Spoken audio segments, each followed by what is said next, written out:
क्या नीतीश कुमार ने पलटी मारने का मन बना लिया है? क्या नीतीश कुमार होंगे इंडिया गठबंधन में शामिल?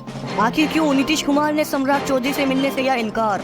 नीतीश कुमार की पलटी को लेकर बहुत तरह की खबरें चर्चा में है। दावा किया जा रहा है कि नीतीश कुमार ने बीजेपी नेता से मिलने को भी मना कर दिया है। आपकी जानकारी के लिए मैं यह भी बता दूं कि बीजेपी के दिग्गज नेताओं के संपर्क में भी नीतीश नहीं है। केंद्र की सत्ता से बीजेपी के हाथ फिसलने के संकेत मिल रहे हैं। बिहार की डिप्टी सीएम और बीजेपी नेता नीतीश कुमार से मिलने के लिए उनके सरकारी आवास पहुंचे थे, लेकिन नीतीश कुमार से उनकी मुलाकात नहीं हो पाई। आमतौर पर नीतीश कुमार बीजेपी नेताओं से आराम से मिल लेते थे, लेकिन लोकसभा चुनाव का परिणाम आने के बाद जेडीयू ने अपने तेवर को सख्त कर लिए हैं। ऐसा दावा किया जा रहा है कि अब नीतीश कुमार अपनी हैसियत की पूरी कीमत वसूली की तैयारी में जुट गए हैं। इस बीच यह भी कहा जा रहा है कि नीतीश कुमार ने पलटी मारने का मन बना लिया है।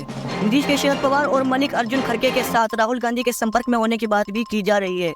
इन सभी मामलों के बीच लालू यादव ने भी नीतीश से अपनी नाराजगी बुलाने के संकेत दिए हैं। इन सभी मामलों को देखने के बाद नीतीश कुमार के लिए इंडिया गठबंधन एक अनुकूल माहौल है। इंडिया गठबंधन नीतीश की वापसी की पटकथा लिखी जा चुकी है और नीतीश के तेवरों से साफ हो गया है कि वे बड़ा खेल खेलने जा रहे हैं। बीजेपी के बहुमत से दूर रह जाने की खबर सामने आ जाने के बाद से ही केंद्र की सत्ता में बड़े बदलाव की तैयारी हो गई है।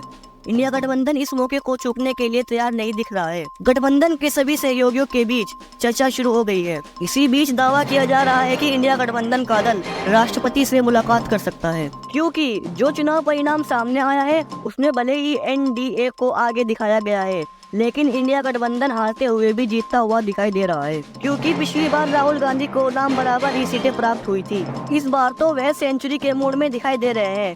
वही 400 पार का नारा देने वाली बीजेपी अब 300 पार भी नहीं है। मोदी सरकार के 1.5 दर्जन से ज्यादा मंत्री हार चुके हैं। पीएम मोदी जी का अंतर अब कम हो गया है। उन्हें वाराणसी सीट पर अजय राय से कड़ी टक्कर मिल रही है। यूपी में सपा ने बीजेपी को पछाड़ दिया है। अब तो यूपी में बीजेपी दूसरे नंबर पर दिखाई दे रही है। इस बार बेहद मुश्किल में दिखाई दे रही है बीजेपी, जिसके बाद उसके सहयोगियों ने भी उसका साथ छोड़ने की तैयारी कर ली है। नीतीश कुमार को लेकर पहले ही दावा किया जा रहा था कि वे बीजेपी का साथ जरूर आ रहे हैं। नीतीश कुमार को लेकर पहले ही दावा किया जा रहा था कि अब वह बीजेपी के साथ जरूर आ गए हैं। इस बार खुद को सहज नहीं पा रहे हैं। वह बीजेपी के दबाव में दिखाई दे रहे थे। चुनाव के दौरान ही इस बात के संकेत मिल रहे थे, जैसे ही मौका मिलेगा वह एनडीए छोड़ देंगे।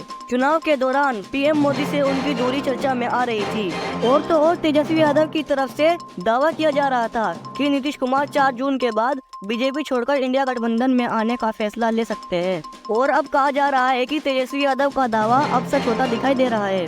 जिस तरह नीतीश कुमार ने बीजेपी नेताओं से दूरी बनाना शुरू कर दी है, इसके बाद कहा जा रहा है कि उनका मन पार्टी बदलने का बन चुका है।